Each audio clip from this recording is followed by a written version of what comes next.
जिल्हाधिकारी साहेबांना आज जे निवेदन दिलं आहे तो विषय अत्यंत जनतेच्या जिव्हाळ्याचा आणि समाजाच्या जिव्हाळ्याचा महत्त्वाचा आहे। आम्ही त्यांना विनंती केली, कापीमुक्तीचा गाजावाजा चालू आहे सध्या जिल्ह्यामध्ये, त्याच्याबरोबर भ्रष्टाचाराच्या बाबतीत बोलत नाहीत, म्हणून साहेबांना आम्ही विनंती केली अगोदर भ्रष्टाचार मुक्त करा आणि मग कापीमुक्त आपोआप होणार आहे। यथा राजा तथा जनता, राजाच भ्रष्टाचारी झाला तर जनता कशी राहील? 8वी पसतो नापास करायचं नाही, 4थीचा बोर्ड काढला, 7वीचा बोर्ड काढला, हो त्यांना अभ्यास करायची गरजच नाही आणि मुंडकं धराले येऊन 12वीला आलं की 10वी पास झालं की नीटला ॲडमिशन कसं काय मिळते? 12वी पास झाल्याशिवाय नीटच्या कोचिंगला ॲडमिशन मिळायला नाही पाहिजे। तिथं त्या विद्यार्थ्याची पालकाची करोडो हजारो लाखो रुपयाची चुराडा केला जातोय, त्या नीटच्या नावाखाली पैसे गोळे केले जातात आणि मग ते बिचारं पोरगं काय करेल? तिकडे 700चा अभ्यास आणि इकडं पुन्हा 700 हे मार्क, दोन्हीकडचा अभ्यास शक्य आहे का त्याला? ते 12वी पास झाल्यावरच तिकडं ॲडमिशन करायला पाहिजे, तसं हे करत नाहीत आणि खालून पाया मजबूत करत नाहीत। 8वी पसतो नापास करू नका, हो राईट टू एज्युकेशन हे सगळा। आणि भ्रष्टाचार म्हणजे कसं आहे?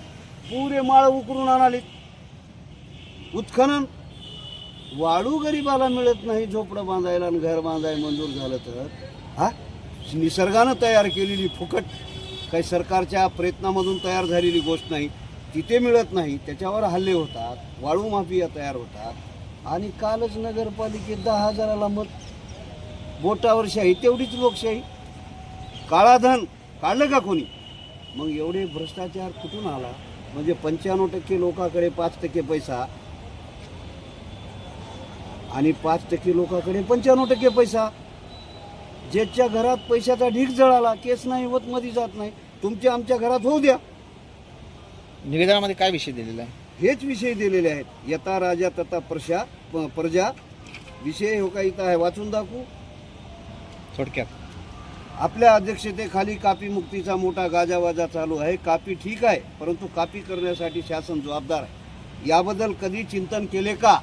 12वी पास झालं की मुक्त विद्यापीठात ॲडमिशन, त्याला TCची गरज नाही, झेरॉक्सवर ॲडमिशन, डिग्री घेणार आणि परत इक्वल डिग्री, रेग्युलरची डिग्री BSc असेल, BCom असेल, BA असेल, तिकडली ते मुक्त विद्यापीठाची डिग्री, म्हणजे घरी बसून पुस्तक घेऊन पास व्हा।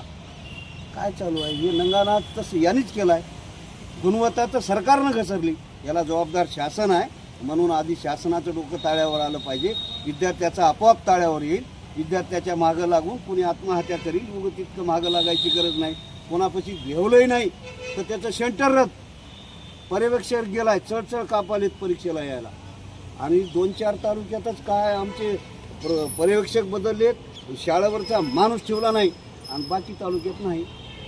या जिल्ह्यातल्या 16 तालुक्यापैकी 16 तालुक्याला न्याय नाही, भेदभाव आहे, त्याच्यामुळे हे निवेदन देऊन डोळे उघडायचा धंदा केला आहे आम्ही आज। आपल्या माध्यमातून सगळ्या समाजापर्यंत जावं आणि भ्रष्टाचार मुक्त व्हावा, आधी कापी आपोआप मुक्त होईल अशी इथं विनंती करतो, असं हे निवेदन आहे।